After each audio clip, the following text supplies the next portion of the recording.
여러분, 지금 미국 워싱턴이 발칵 뒤집혔습니다. 미국 교통부 수석 고문이 상원 청문회에서 한 말 한마디가 전 세계 언론을 들썩이게 만들었는데요. 한국은 더 이상 우리가 가르칠 나라가 아닙니다. 오히려 우리가 배워야 할 스승입니다. 대체 무슨 일이 있었길래 미국 고위 관료가 이런 폭탄 발언을 한 걸까요? 사건의 발단은 지난 겨울 서울에 117년 만에 기록적인 폭설이 쏟아진 바로 그날이었습니다. 공교롭게도 그날 한국 교통 시스템을 시찰하러 온 미국 교통부 대표단이 서울에 있었습니다. 고작 40cm 눈 가지고 나라가 발칵 뒤집혔다면서. 역시 아시아는 아시아야. 처음엔 비웃었던 미국 관료들. 하지만 72시간 후 그들은 CNN 카메라 앞에서 이렇게 고백했습니다. 제25년 공직 생활 중 가장 충격적인 경험이었습니다. 뉴욕이었다면 일주일은 마비됐을 겁니다. BBC, 로이터, 뉴욕타임스까지 일제히 특집 기사를 쏟아냈고 유럽 각국 교통부 장관들이 한국행 비행기표를 끊기 시작했습니다. 도대체 그 사흘 밤낮 동안 무슨 일이 벌어진 걸까요? 지금부터 미국 교통부 수석 고문 마이클 톰슨의 생생한 증언을 직접 들어보시겠습니다. 시작에 앞서 좋아요와 구독 눌러주시면 한국의 더 많은 이야기를 소개하는 데에 큰 힘이 됩니다. 안녕하십니까? 저는 미국 교통부 수석 고문 마이클 톰슨입니다. 워싱턴에서 27년간 교통정책을 다뤄왔고 뉴욕과 로스앤젤레스의 교통체계 개선 프로젝트를 총괄했던 사람입니다. 솔직히 말씀드리자면 한국행 비행기에 오르기 전까지만 해도 저는 이번 출장을 그다지 기대하지 않았습니다. 상원교통위원회에서 아시아 선진국의 교통 시스템을 벤치마킹하라는 지시를 받았을 때 저는 속으로 코웃음을 쳤던 게 사실입니다. 일본이나 싱가포르는 몰라도 한국이라니요. 제 머릿속에 있던 한국은 삼성 스마트폰이나 현대 자동차를 만드는 나라 정도였습니다. 좁은 땅에 인구만 많아서 교통체증이 심할 거라는 선입견이 가득했지요. 동료들도 마찬가지였습니다. 뉴욕 교통국에서 온 제임스 국장은 비행기 안에서 이렇게 말했습니다. 우리가 해결 못하는 교통 문제를 저 작은 나라가 해결했다는 게 믿어지냐고요. 샌프란시스코 교통청의 리사 부국장 역시 회의적이었습니다. 아마 보고서상으로만 그럴싸하게 꾸며놓은 거겠지, 현장은 다를 거라는 반응이었습니다. 인천공항에 도착한 것은 저녁 8시쯤이었습니다. 13시간의 긴 비행 끝에 지친 몸을 이끌고 입국장으로 향했는데 그때부터 예상과 다른 일들이 펼쳐지기 시작했습니다. 수암을 찾는 데 걸린 시간이 고작 7분이었습니다. 존 F 케네디 공항에서는 30분은 기본인데 말입니다. 공항에서 서울 시내로 향하는 고속도로에 올랐을 때 창밖 풍경이 제 눈을 사로잡았습니다. 끝없이 이어진 고층 아파트 단지들, 완벽하게 정비된 8차선 도로, 그리고 질서정연하게 달리는 차량들. 로스앤젤레스 못지않은 인프라가 펼쳐져 있더군요. 아니, 어쩌면 그 이상이었습니다. 밤 10시가 넘었는데도 거리는 환했습니다. 편의점마다 불이 켜져 있었고 사람들이 자유롭게 거리를 오갔습니다. 특히 놀라웠던 건 여성들이 혼자서도 아무렇지 않게 걷고 있다는 점이었습니다. 뉴욕에서는 상상하기 힘든 광경이었지요. 호텔에 여장을 풀고 저녁 뉴스를 틀었습니다. 화면에는 기상캐스터가 심각한 표정으로 내일 날씨를 전하고 있었습니다. 한국어를 완벽히 알아듣지는 못했지만 화면에 떠오른 붉은색 경보와 숫자들만으로도 상황을 짐작할 수 있었습니다. 내일 새벽부터 서울 전역에 40cm가 넘는 폭설이 예상된다는 내용이었습니다. 117년 만에 기록적인 눈이라고 했습니다. 저는 그 순간 속으로 생각했습니다. 드디어 한국의 민낯을 볼 수 있겠구나 하고 말입니다. 워싱턴에서도 30cm만 쌓이면 연방정부 청사가 문을 닫습니다. 뉴욕은 20cm만 와도 지하철 운행이 중단되고요. 그런데 40cm라니 이 정도면 도시 전체가 마비될 게 분명했습니다. 동료들에게 연락을 돌렸습니다. 내일 일정은 아마 취소될 거라고 호텔에서 대기하는 게 좋겠다고 말했습니다. 하지만 서울시 교통본부 담당자는 전혀 다른 반응을 보였습니다. 일정대로 진행하겠다는 겁니다. 새벽부터 제설 작업에 들어가면 오전 9시까지는 주요 도로를 확보할 수 있다고 자신 있게 말하더군요. 저는 그 말을 믿을 수 없었습니다. 40cm 눈을 3시간 만에 치운다는 게 가능한 일입니까? 뉴욕에서는 이틀은 걸리는 작업인데 말입니다. 분명 허세거나 한국 특유의 과장된 자신감이라고 생각했습니다. 잠자리에 들었지만 잠이 오지 않았습니다. 창밖으로 눈송이가 날리기 시작했습니다. 처음에는 작고 가벼운 눈이었는데 시간이 지날수록 점점 굵어지고 거세졌습니다. 자정이 넘어서는 폭설이라는 표현이 어울릴 만큼 엄청난 양이 쏟아졌습니다. 새벽 3시쯤이었을 겁니다. 잠이 깨서 창밖을 내다봤는데 믿기 힘든 광경이 펼쳐져 있었습니다. 호텔 아래 거리에 주황색 조끼를 입은 사람들이 빗자루와 삽을 들고 눈을 치우고 있는 겁니다. 새벽 3시에 말입니다. 처음에는 시청 직원들이나 청소 용역 업체 사람들이겠거니 생각했습니다. 하지만 자세히 보니 연령대도 다양했고 옷차림도 제각각이었습니다. 할아버지부터 젊은 청년까지 어떤 이는 잠옷 위에 파카를 걸쳐 입고 나왔더군요. 누가 시킨 것도 아닌데 자발적으로 새벽에 나와서 눈을 치우고 있었습니다. 각자 자기 집 앞만 치우는 게 아니라 골목길 전체를 함께 정리하고 있었습니다. 서로 웃으며 이야기를 나누고 힘든 일인데도 마치 동네 잔치라도 하는 것처럼 분위기가 화기애애했습니다.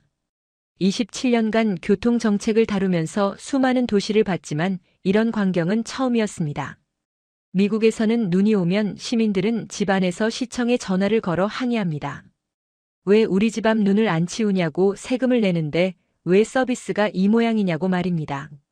그런데 한국 사람들은 달랐습니다. 시청에 항의하는 대신 스스로 빗자루를 들고 나왔습니다. 내 집 앞 눈은 내가 치운다는 게 당연한 일처럼 받아들이고 있었습니다. 더 놀라운 건 이웃집 앞까지 함께 치워주는 모습이었습니다. 새벽 5시가 되자 거리가 점점 밝아지기 시작했습니다.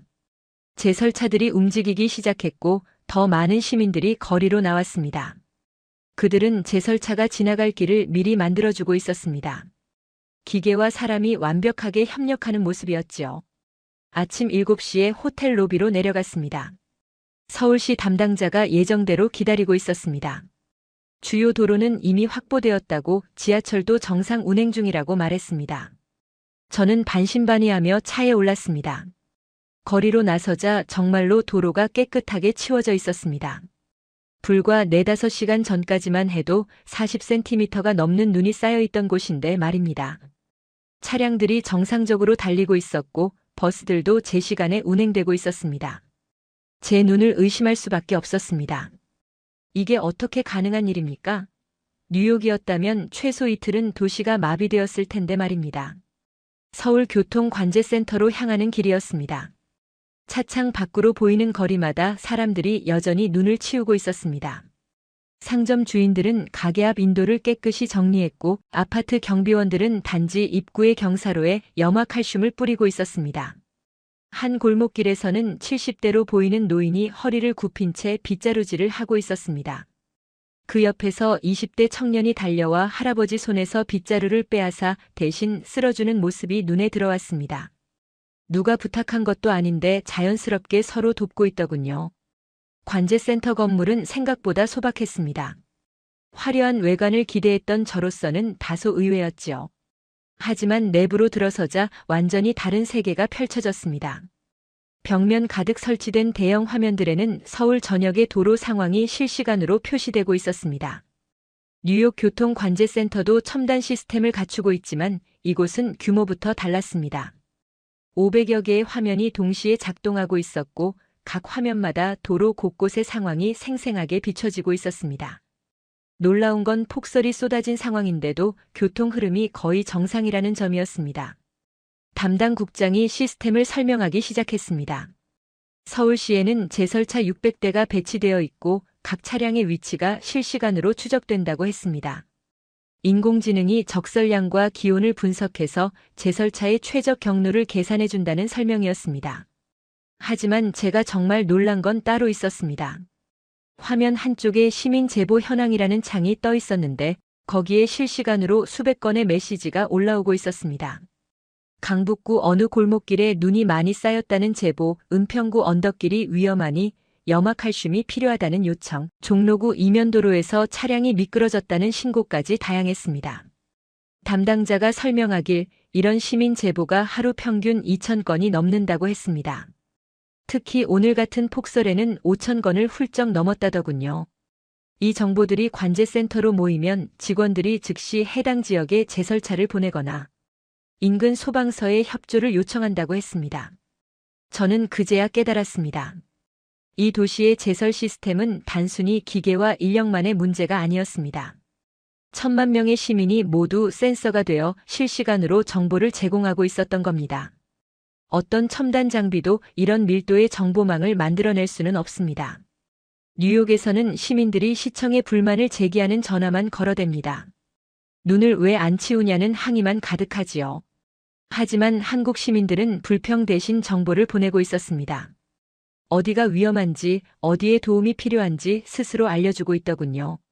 화면 하나를 가리키며 담당자가 말했습니다. 저기 보이는 곳이 출근길에 가장 혼잡한 강남역 부근인데 지금 차량 통행이 평소의 80% 수준이라고 했습니다. 40cm 폭설이 내렸는데도 말입니다. 믿기지 않았지요. 제가 물었습니다. 제설차만으로 이게 가능하냐고요. 담당자는 고개를 저었습니다. 제설차는 주요 도로만 담당한다고 했습니다. 골목길과 이면도로는 시민들이 직접 치운다는 겁니다. 새벽부터 자발적으로 나와서 각자 집 앞과 골목길을 정리한다고 했습니다. 그리고 한 가지 더 놀라운 사실을 알게 되었습니다. 서울시가 구청마다 제설 장비와 염화칼슘을 비치해 두는데 시민들이 필요하면 언제든 가져다 쓸 수 있다는 겁니다. 신분증도 필요 없고 나중에 돌려주기만 하면 된다고 했습니다. 미국에서는 상상도 할 수 없는 일입니다. 장비를 시민에게 맡긴다고요? 분실되거나 파손되면 누가 책임지나요? 하지만 담당자는 웃으며 말했습니다. 20년 넘게 이 제도를 운영하는데 장비를 안 돌려준 사람은 한 명도 없다고요. 그 순간 저는 충격을 받았습니다. 이건 시스템의 문제가 아니었습니다. 신뢰의 문제였습니다. 정부가 시민을 믿고 시민이 정부를 믿는 관계. 그 신뢰 위에서 이 모든 게 가능했던 겁니다. 관제센터를 나와 실제 거리로 향했습니다. 광화문 내거리였습니다. 평소에도 차량이 많기로 유명한 곳인데 놀랍게도 신호등마다 차들이 질서정연하게 멈춰 섰다가 출발했습니다. 눈길인데도 급출발하거나 끼어드는 차량이 없더군요. 횡단보도에서는 더 놀라운 광경을 봤습니다. 신호가 바뀌었는데 한 노인이 미끄러운 눈길 때문에 천천히 건너고 있었습니다. 신호가 이미 빨간불로 바뀌었는데도 기다리던 차량들은 아무도 경적을 울리지 않았습니다. 모두 조용히 노인이 안전하게 건널 때까지 기다려주고 있었습니다. 뉴욕이었다면 경적 소리가 요란했을 겁니다. 빨리 비키라고 욕설까지 날아왔겠지요. 하지만 여기서는 모두가 당연하다는 듯이 기다렸습니다. 약자를 배려하는 게 이 도시의 기본 문화인 것처럼 보였습니다. 점심 식사를 위해 식당으로 향했습니다. 식당 입구까지 가는 길이 말끔하게 정리되어 있었습니다. 주인이 직접 새벽부터 눈을 치웠다고 했습니다. 손님들이 넘어질까봐 걱정되어서 잠도 설쳤다더군요. 식당 안은 손님들로 붐볐습니다. 점심시간이라 직장인들이 빠르게 식사를 마치고 나갔습니다. 폭설에도 불구하고 출근율이 평소의 90%가 넘는다는 뉴스가 나왔습니다. 대중교통이 정상 운행되니까 가능한 일이었지요. 오후 일정은 지하철 시스템 시찰이었습니다. 서울 지하철이 세계적으로 유명하다는 건 들어서 알고 있었지만 직접 타보니 소문이 과장이 아니었습니다. 강남역에서 시청역까지 이동하는 동안 27년 공직 생활에서 느껴보지 못한 감동을 받았습니다. 플랫폼에 내려서자 가장 먼저 눈에 들어온 건 깨끗함이었습니다. 지하 공간인데도 먼지 하나 없이 반짝거렸습니다. 바닥은 거울처럼 닦여 있었고 벽면의 광고판들도 정갈하게 정리되어 있었습니다. 뉴욕 지하철과는 비교조차 할 수 없는 수준이었지요. 열차가 들어온다는 안내방송이 들렸습니다. 한국어에 이어 영어, 중국어, 일본어로 순차적으로 나왔습니다. 방송이 끝나고 정확히 30초 후에 열차가 도착했습니다. 시간표에 적힌 그대로였습니다. 뉴욕 지하철은 배차 간격도 들쭉날쭉하고 언제 올지 아무도 모릅니다. 하지만 여기서는 2분 간격으로 정확히 도착한다고 했습니다. 승강장에서 기다리는 사람들의 모습도 인상적이었습니다. 문이 열릴 위치에 정확히 두 줄로 서 있었습니다. 바닥에 그려진 발자국 표시를 따라 질서정연하게 대기하고 있더군요. 누가 감시하는 것도 아닌데 모두가 자발적으로 지키고 있었습니다. 열차 문이 열리자 내리는 사람들이 먼저 나왔습니다. 타려던 사람들은 양옆으로 비켜서서 길을 만들어줬습니다. 모든 승객이 내린 후에야 질서 있게 탑승했습니다. 밀치거나 서두르는 사람이 아무도 없었습니다. 뉴욕에서는 내리는 사람과 타는 사람이 뒤엉켜 매번 아수라장이 되는데 말입니다. 열차 안은 더욱 놀라웠습니다. 출퇴근 시간대인데도 차량 내부가 조용했습니다. 전화 통화를 하는 사람도 없었고 큰 소리로 떠드는 사람도 없었습니다. 대부분 스마트폰을 보거나 책을 읽고 있었습니다.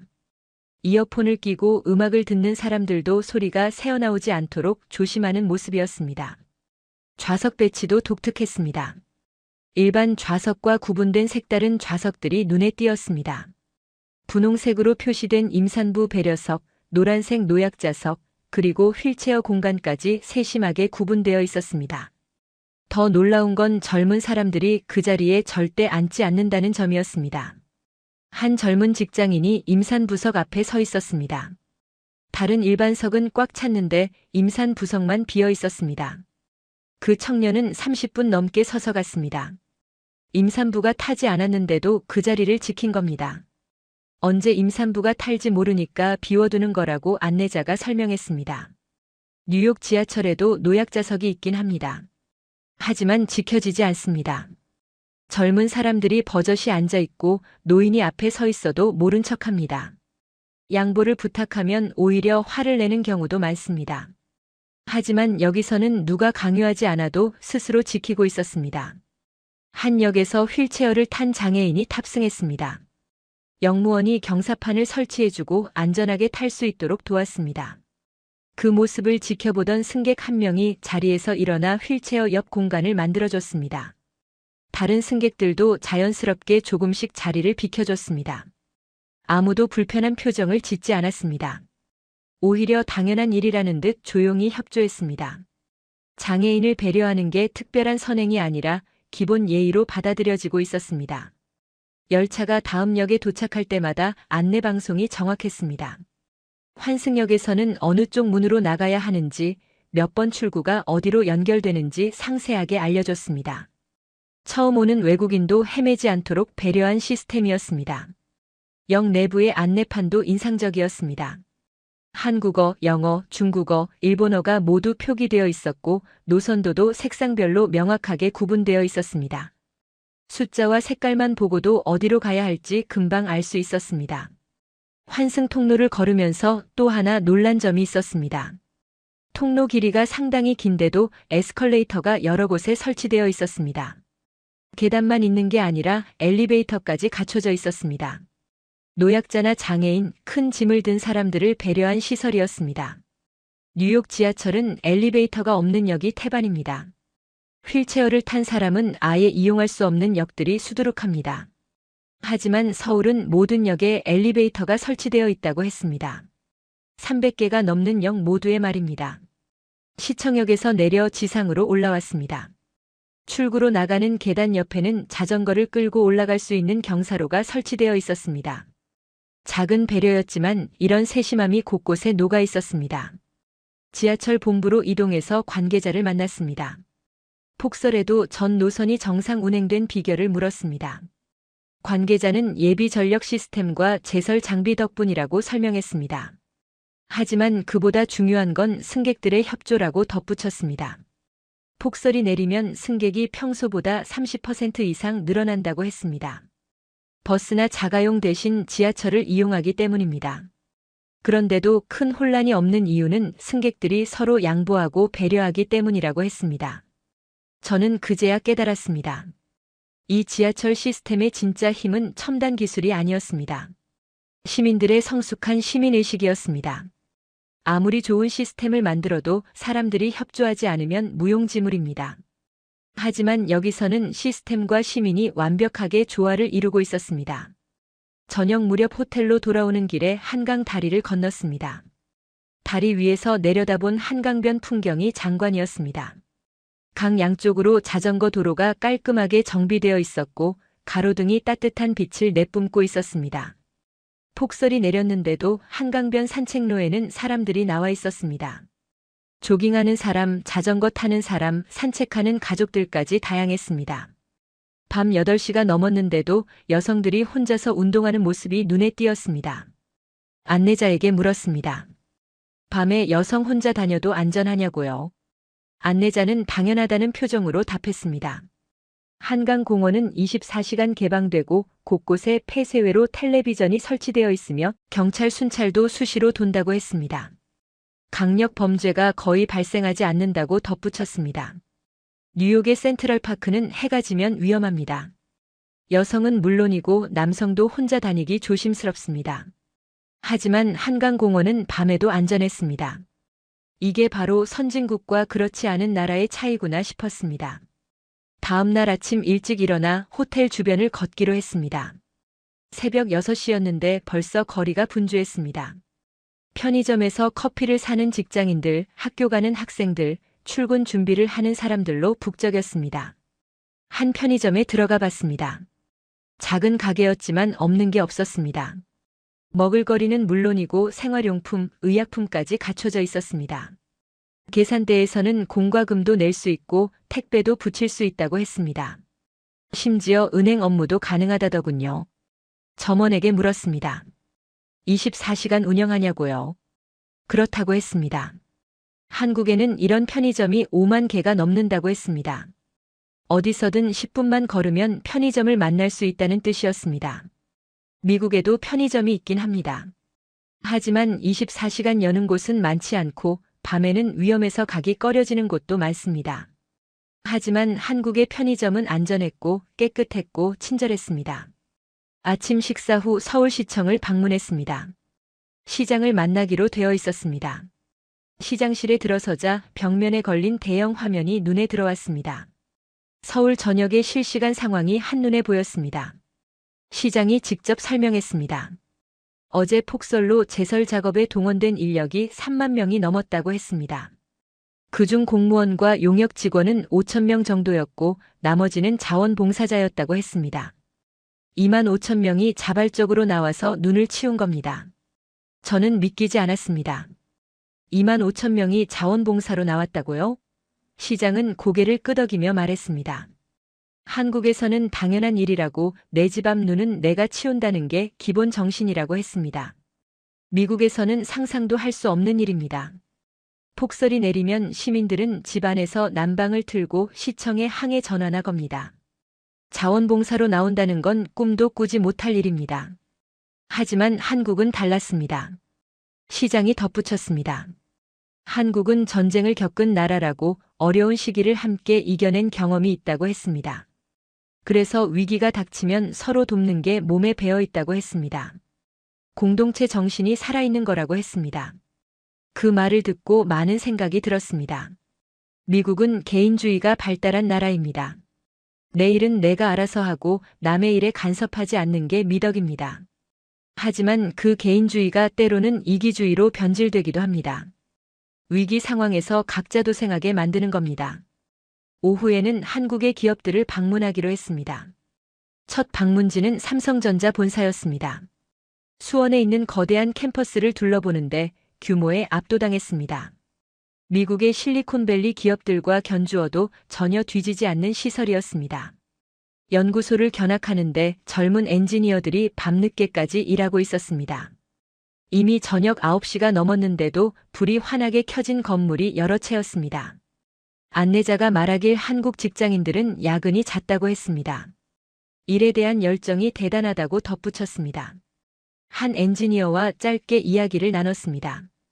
왜 이렇게 늦게까지 일하느냐고 물었습니다. 그는 웃으며 답했습니다. 세계 최고가 되려면 이 정도는 해야 한다고 경쟁이 치열해서 쉴 틈이 없다고 했습니다. 미국에서도 열심히 일하는 사람들이 많습니다. 하지만 한국 사람들의 근면함은 차원이 달랐습니다. 단순히 오래 일하는 게 아니라 목표를 향해 전력 질주하는 모습이었습니다. 자원이 없는 나라가 이렇게 발전할 수 있었던 이유를 알 것 같았습니다.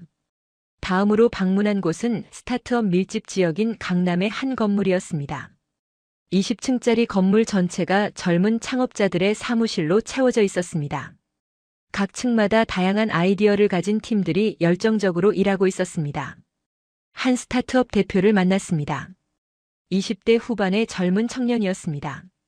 인공지능을 활용한 교통관리 시스템을 개발하고 있다고 했습니다. 이미 서울시 일부 구역에서 시범 운영 중이라고 자랑스럽게 설명했습니다. 그에게 물었습니다. 창업하는 게 두렵지 않았느냐고요. 그는 단호하게 답했습니다. 도전하지 않는 게 더 두렵다고, 실패해도 다시 일어서면 된다고 했습니다. 한국에는 재도전을 지원하는 프로그램이 많다고 덧붙였습니다. 미국도 창업의 나라입니다. 실리콘밸리에서 수많은 스타트업이 탄생합니다. 하지만 한국 청년들의 열정은 미국 못지않았습니다. 오히려 더 절실하고 간절해 보였습니다. 기회를 잡기 위해 모든 걸 쏟아붓는 모습이었습니다. 저녁에는 서울의 교육 시스템을 살펴보기로 했습니다. 강남의 학원가를 방문했는데 밤 10시가 넘었는데도 불이 환하게 켜져 있었습니다. 건물마다 수십 개의 학원이 빼곡하게 들어차 있었습니다. 한 학원에 들어가 봤습니다. 중학생들이 수학 문제를 풀고 있었습니다. 강사가 칠판에 복잡한 공식을 적으며 설명하고 학생들은 집중해서 필기하고 있었습니다. 피곤한 기색이 역력했지만 아무도 졸지 않았습니다. 학원장과 이야기를 나눴습니다. 한국 학생들은 하루에 몇 시간이나 공부하느냐고 물었습니다. 평균 12시간에서 14시간이라고 답했습니다. 학교에서 6시간, 학원에서 4시간, 집에서 자습 4시간 정도라고 했습니다. 놀라운 수치였습니다. 미국 학생들은 하루 평균 6시간 정도 공부합니다. 한국 학생들의 절반 수준입니다. 이런 교육열이 한국을 선진국으로 만든 원동력이구나 싶었습니다. 하지만 한편으로는 걱정도 되었습니다. 너무 과도한 게 아닌가 싶었습니다. 학생들이 언제 놀고 언제 쉬는지 궁금했습니다. 학원장에게 물었더니 이렇게 답했습니다. 한국은 자원이 없어서 사람이 자원이라고, 교육만이 계층 상승의 유일한 길이라고 했습니다. 그 말에 할 말이 없었습니다. 미국은 풍요로운 나라입니다. 기회도 많고 자원도 풍부합니다. 하지만 한국은 달랐습니다. 작은 땅에 자원도 없는 나라가 살아남으려면 사람을 키울 수밖에 없었던 겁니다. 그 절박함이 오늘의 한국을 만든 거였습니다. 밤늦게 호텔로 돌아와 하루를 정리했습니다. 너무나 많은 걸 보고 느낀 하루였습니다. 한국이라는 나라가 단순히 경제적으로 발전한 게 아니라는 걸 깨달았습니다. 사람들의 의식 수준, 공동체 정신, 교육열, 근면성까지 모든 게 조화를 이루며 발전해온 나라였습니다. 마지막 날 아침 동료들과 함께 조찬 회의를 가졌습니다. 사흘간의 일정을 마무리하며 소감을 나누는 자리였습니다. 모두의 표정이 심각했습니다. 예상과 완전히 다른 경험을 했기 때문입니다. 뉴욕 교통국의 제임스 국장이 먼저 입을 열었습니다.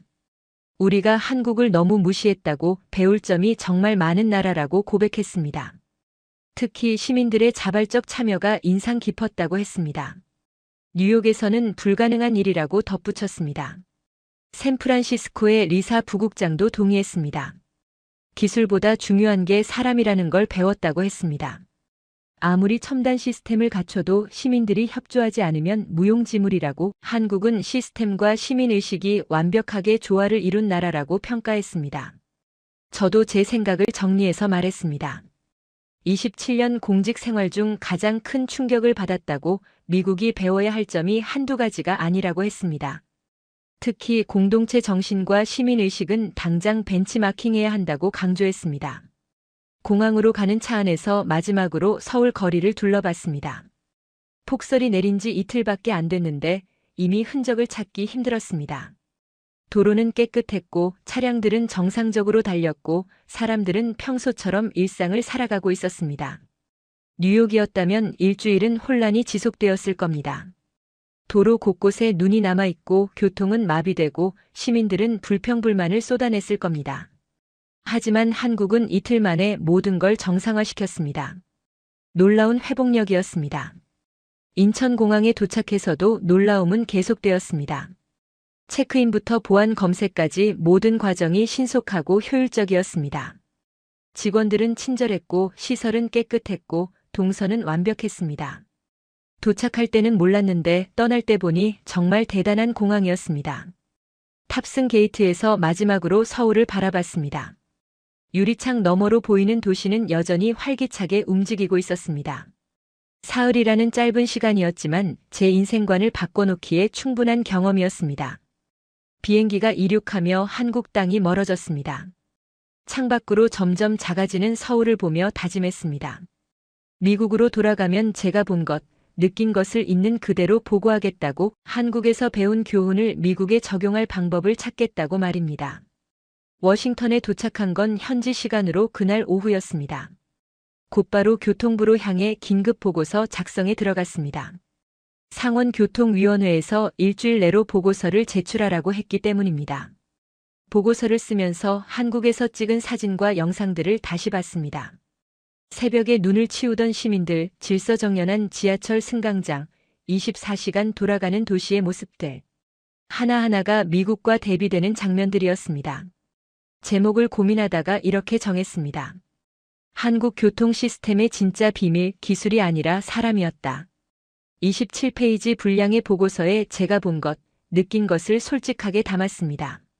미화하거나 과장하지 않았습니다. 있는 그대로를 기록했습니다. 보고서 마지막 부분에 이렇게 썼습니다. 한국은 더 이상 우리가 가르칠 나라가 아닙니다. 오히려 우리가 배워야 할 스승입니다. 기술은 돈으로 살 수 있지만 시민의식은 하루아침에 만들어지지 않습니다. 한국이 70년 만에 선진국이 된 비결은 국민 한 사람 한 사람의 성숙한 의식이었습니다. 일주일 후 상원교통위원회 청문회가 열렸습니다. 20명이 넘는 상원의원들 앞에서 발표하는 자리였습니다. 긴장되었지만 제가 본 진실을 전해야 한다는 사명감이 있었습니다. 파워포인트로 사진들을 보여주며 설명했습니다. 폭설 속에서도 무너지지 않은 서울의 모습, 새벽에 자발적으로 나온 시민들, 정확하게 운행되는 대중교통, 안전한 거리와 깨끗한 환경까지 하나하나 상세히 전달했습니다. 의원들의 반응은 폭발적이었습니다. 어떤 의원은 믿기지 않는다고 했고, 어떤 의원은 즉시 벤치마킹해야 한다고 주장했습니다. 보수와 진보를 떠나 모두가 한국의 사례에 관심을 보였습니다. 질의응답 시간이 시작되었습니다. 한 의원이 물었습니다. 정말로 2만 명이 넘는 시민이 자원봉사로 제설 작업에 참여했느냐고요? 저는 단호하게 답했습니다. 제 눈으로 직접 봤다고 새벽 3시에 주황색 조끼를 입고 빗자루를 든 시민들을 목격했다고 말했습니다. 다른 의원이 물었습니다. 그게 정말 자발적이었느냐고, 정부가 강제한 건 아니었느냐고요? 저는 고개를 저었습니다. 전혀 아니라고, 오히려 시민들이 당연한 일이라고 생각하며 참여했다고 답했습니다. 내 집 앞 눈은 내가 치운다는 게 한국의 기본 정신이라고 설명했습니다. 청문회가 끝난 후 여러 언론사에서 취재 요청이 쏟아졌습니다.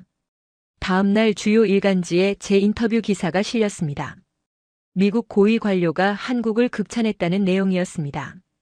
곧이어 방송 출연 요청도 들어왔습니다. 케이블 뉴스 채널에 출연해서 1시간 동안 한국 이야기를 했습니다. 진행자도 놀라워했고 시청자들의 반응도 뜨거웠습니다. 방송 후 수백 통의 이메일이 왔습니다. 대부분 한국에 대해 더 알고 싶다는 내용이었습니다. 청문회 이후 미국 사회의 변화의 바람이 불기 시작했습니다.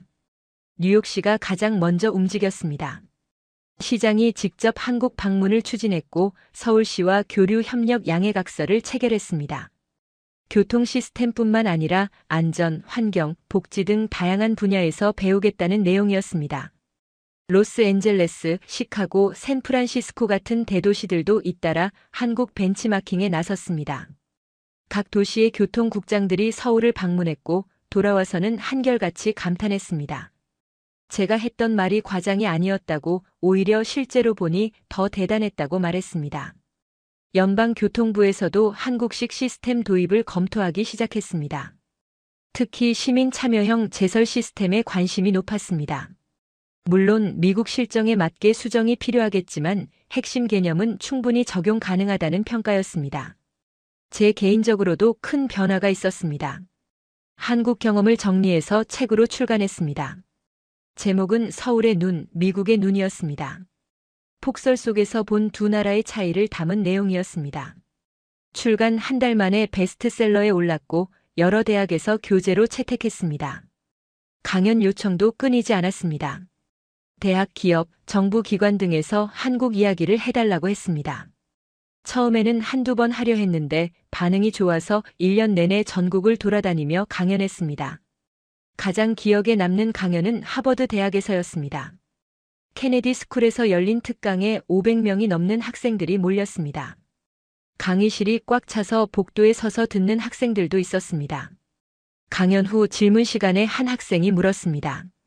한국의 시민의식을 미국에 이식하는 게 가능하냐고요?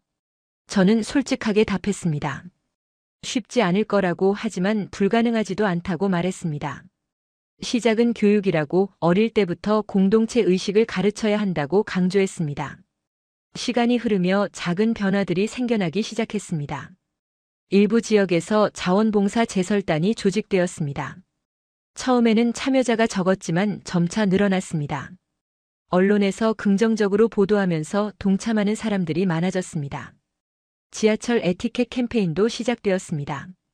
뉴욕 교통공사가 한국 지하철의 질서를 소개하며 시민들에게 협조를 당부했습니다. 내리는 사람 먼저 노약자석 양보하기 같은 기본 예절을 강조했습니다. 효과가 즉시 나타나지는 않았지만 조금씩 개선되는 모습이 보였습니다. 1년 후 다시 한국을 방문할 기회가 생겼습니다. 이번에는 공식 초청을 받았습니다. 서울시에서 교통자문위원으로 위촉하고 싶다는 제안이었습니다. 기꺼이 수락했습니다. 두 번째 방문한 서울은 처음보다 더 발전해 있었습니다. 새로운 지하철 노선이 개통되었고 대중교통 시스템은 더욱 정교해졌습니다. 시민들의 모습은 여전히 인상적이었습니다. 서로 배려하고 양보하는 문화가 더욱 자리 잡은 것 같았습니다. 서울시청에서 간담회가 열렸습니다. 시장과 교통 관계자들이 참석한 자리였습니다. 제 책을 읽었다며 반가워했고 미국에서의 변화를 궁금해했습니다. 조금씩이지만 변화가 시작되었다고 한국에서 배운 교훈을 실천하려는 움직임이 있다고 전했습니다. 시장이 말했습니다. 한국도 완벽하지 않다고 여전히 개선할 점이 많다고 했습니다. 하지만 시민들이 함께 노력하면 더 나은 도시를 만들 수 있다고 믿는다고 덧붙였습니다. 그 말에 깊이 공감했습니다. 마지막 날 저녁 한강공원을 다시 찾았습니다. 1년 전 폭설이 내렸던 그곳이었습니다. 지금은 따뜻한 계절이라 더 많은 사람들이 나와 있었습니다. 자전거 타는 사람, 조깅하는 사람, 돗자리 펴고 앉은 가족들까지 평화로운 풍경이었습니다. 벤치에 앉아 한참을 생각에 잠겼습니다. 1년 전 폭설 속에서 봤던 그 감동적인 장면들이 떠올랐습니다. 새벽에 빗자루를 들고 나온 시민들, 질서정연하게 줄 서던 지하철 승강장, 서로 양보하며 길을 만들던 운전자들. 그 모든 순간이 제 삶을 바꿔놓았습니다. 27년간 교통 전문가로 일하며 수많은 도시를 봤지만 서울만큼 깊은 인상을 남긴 곳은 없었습니다.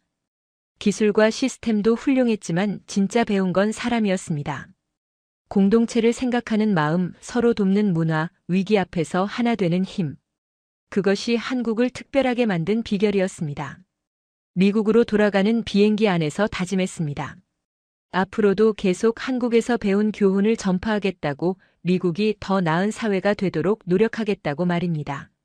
한 번의 방문이 한 사람을 바꿨고 한 사람의 변화가 사회를 조금씩 바꾸고 있었습니다. 창밖으로 서울의 야경이 점점 멀어졌습니다. 반짝이는 불빛들이 마치 작별 인사를 하는 것 같았습니다. 언젠가 다시 돌아올 거라는 확신이 들었습니다.